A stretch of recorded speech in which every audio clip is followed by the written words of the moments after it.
انسان په بادشاهی کې هغه انسان چې بادشاه ده، هغه انسان چې ملک ده، هغه انسان چې سیاستمدار ده، هغه انسان چې د حکومت مشر ده، هغه انسان چې امیر المؤمنین ده، دا د الله عز وجل نائب خلیفه ده. په څه شي کې؟ د الله عز وجل په احکامو کې الله چې کوم احکام په انسانانو باندې عملی کوي، د چا په واسطه باندې عملی کوي؟ د بادشاه په واسطه باندې. نو بادشاه د چا نائب سو؟ د الله نائب سو.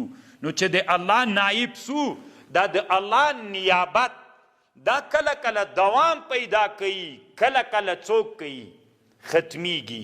اوس د نن سبق مقصد دا ده که چیرته یو بادشاه چې دی نائب د الله عز وجل ده، د خلیفه بادشاه امیر المؤمنین د الله نائب ده، که دی څنګه چې الله ورته ویلي دي د الله د فرامینو مطابق د الله نیابت وکړي، د الله احکام چې په انسانانو ته رالیږلي دي د انسانانو د مصلحتونو دپاره، هغه اعمال دی په ښو خلکو، په تجارانو، په اشرافو، په مالونو کې د شریعت لحاظ، دا ټول لحاظ کې ورسره حکومت دوام و بقا نصیب کیږي.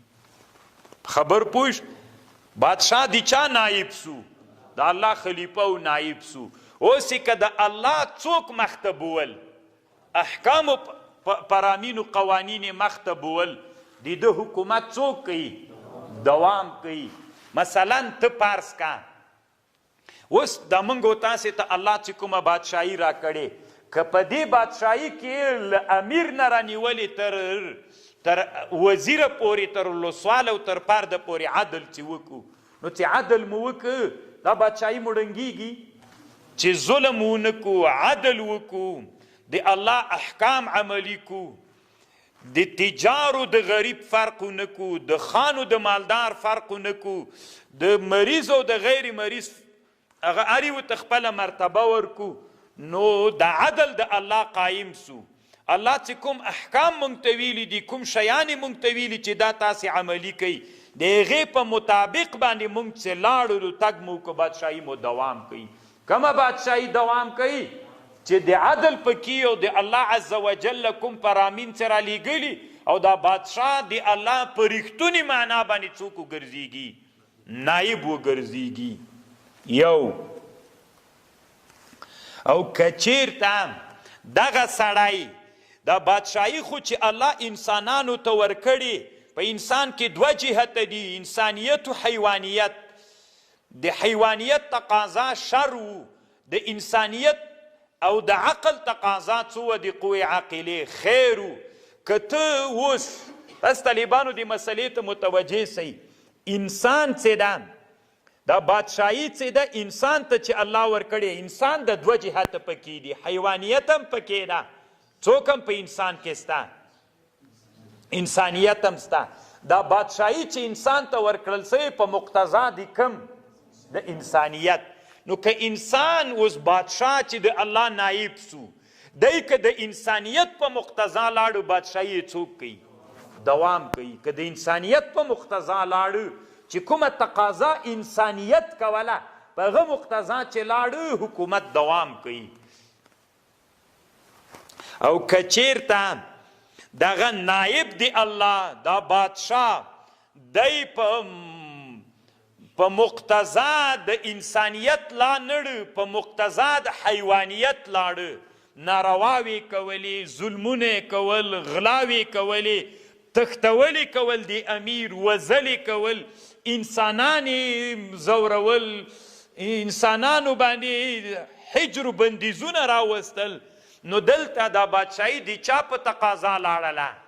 د حیوانیت په تقاضا لاړله. چې بادشاهي د حیوانیت په تقاضا لاړله، د بادشاهي سیب خاصه د چا ده؟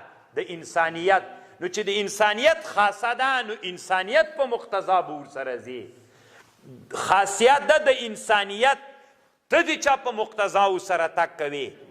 نو دا بادشاهي بیا ړنګېږي طالبانو، دا بادشاهي بیا دوام نه کوي. ځکه بادشاهي خصوصیت د چاو؟ د انسانیت و.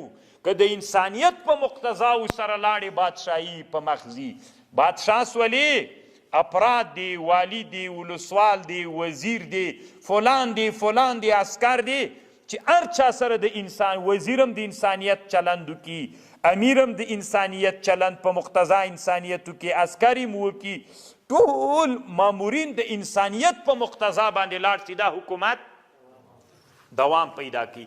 ځکه بادشاهیم د انسانیت خاصه ده او غواړي دا چې ته د بادشاهي ته دوام ورکړي، په انسانیت به ورسره ځي. او که چیرته یوه بادشاهي نایب د الله مقرر سو، یو څوک بادشاه و، دا بادشاه په موافق د قوې حیوانیې باندې تګ وکړه، بیا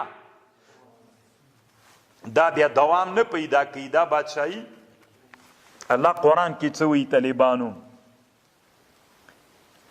وَإِذْ أَرَدْنَا أَن نُهْلِكَ قَرْيَةً، الله وایي چې کله مونږ اراده وکړو چې هلاک کړو یو کلی، د یو کلي بادشاهي د یو بازار بادشاهي ورانه کړو، امرنا طالبانو تاسې خیر ده د الله په خاطر قرآن معجز ده.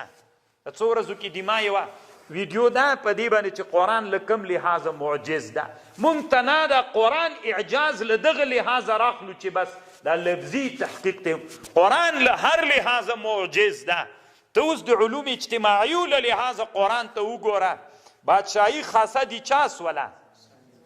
که د انسانیت په مقتضا لاړ د امیر او د حکومت، دا ټول حکومت که د انسانیت په تقاضا لاړ دوام کوي. که د حیوانیت په مقتضا لاړ، که ظلم یې وکړه، دا حکومت ړنګېږي. دا خبره ته اوس قرآن کې وګوره چې علوم اجتماعیات هم قرآن کې سته. وَإِذَا أَرَدْنَا أَن نُهْلِكَ قَرْيَةً، الله وایي کله چې مونږ اراده وکړو چې هلاک کړو یوه بادشاهي، امرنا مترفیها، مونږ امر وکړو مشرانو د دې بادشاهي ته، ففسقوا فیها، مونږ داسې امر ورته وکړو چې دوی فسق شروع کړي. فسق چې شروع کړو په مقتضا دي چا لاړل؟ الله وایي مونږ دغسې وچه په وچه بادشاهي نه ړنګو. څه وخت یې ړنګو؟ اراده خو مې ورته چې ړنګ یې کړو، خو ړنګولې دي دوی په واسطه کوو. دوی فاسقانو ګرځېږي. فحق علیها القول فدمرناها تدمیرا، ورله واره یې نه ړنګو، اراده مو یې ورته چې دا بادشاهي ړنګ کړو، نو مشران یې څوک وګرځو؟ ګمراهان و فاسقان سي. بادشاهي خو مقتضا د انسانیت ده، دوی چې فاسقان سو په مقتضا دي چا لاړل؟ د حیوانیت په مقتضا چې لاړل درب را چپی کو. الله په دنیا کې طالبانو دا ړنګول او راړنګول دا په اسبابو کې، هغه سبب ته د برابرۍ بیا یې څنګه کوي؟ ته اوس فکر وکړه قرآن معجز ده له کوم لحاظه؟ قرآن کې تنا طالبانو د فقهي مسایل که د علوم اجتماعیه او قاعدې ته پکې اشاره سوله. یعنې که تاسې عمیق فکر وکړئ، ابن خلدون څومره که خبره وکړه، امرنا مترفیها ففسقوا فیها فحق علیه القول فدمرناها تدمیرا، بیا ړنګ کړو بادشاهي. خبر باندې پوه شئ؟ نو الله دې موږ ته د دې توفیق راکړي چې حکومت په مقتضا د انسانیت باندې بوزو، که په مقتضا د حیوانیت باندې بوزو خپل چپه کیږي. بس